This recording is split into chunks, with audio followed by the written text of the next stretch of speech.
Fleets change on a pretty regular basis, and this aligns with airlines' intent to cater better to the times.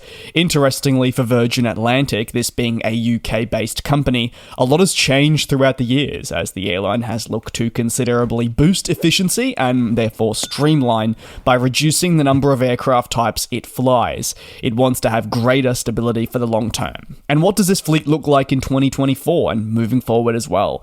Are there any notable changes that we should expect? Well, firstly, let me take a look at the airline's commitment to the A330, which is shown through not just the older generation A330ceo, but also the A330neo. Beginning with the older plane, the carrier has 10 A330-300s active, with these averaging 12.8 years. By no means then are these planes therefore old or inefficient. However, they are outshone by a commitment to the A330neo, where data shows 5 deliveries thus far and many more expected in the future. At the 2024 edition of the Farnborough Airshow, Virgin Atlantic committed to further A330neos as part of those plans, which will see this aircraft type become the largest in the fleet once fully delivered. Plans were therefore unveiled to begin saying goodbye to the A330ceo in the coming months, and therefore these will be removed onwards into the following years. This transition will mean that this will be the last old-gen type in their fleet, and Virgin Atlantic will formally move towards having one of the youngest fleets in the world, but equally one of the more efficient. Away from the A330 family and to what many would consider a direct competitor, Virgin Atlantic flies the 787 Dreamliner. Interestingly, of the next-gen aircraft that I speak of, this has for a fact been the type present the longest, with its presence even in an age when Virgin flew wide-body quad-engine jets. Yes, that seems like forever ago, but realistically it wasn't that long in hindsight.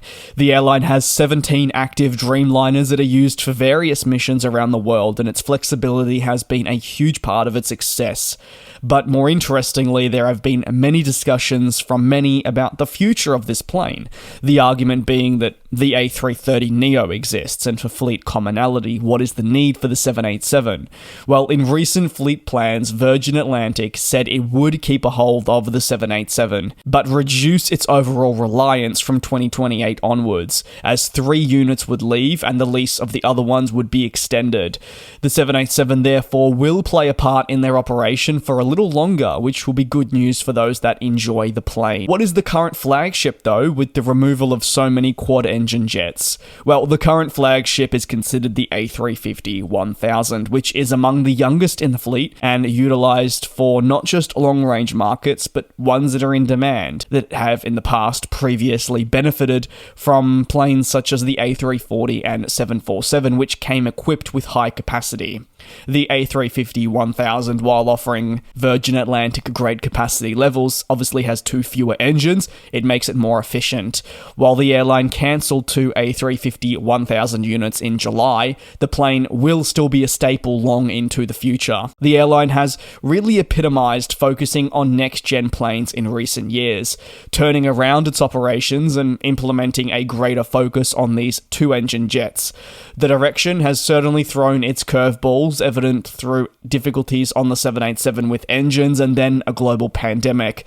But as Virgin Atlantic exits the other side, you'd argue it's pleased with the progress and what these planes have been able to achieve for them. A rapid fleet turnaround that you'd argue some airlines may definitely be jealous of. That'll conclude today's airline fleet video. Let me know your thoughts on their fleet. Is there maybe one aircraft type you believe would be beneficial to add? Let me know down below in the comments. Take care, be safe, and I'll see you in a couple of days for your latest aviation analysis. And we'll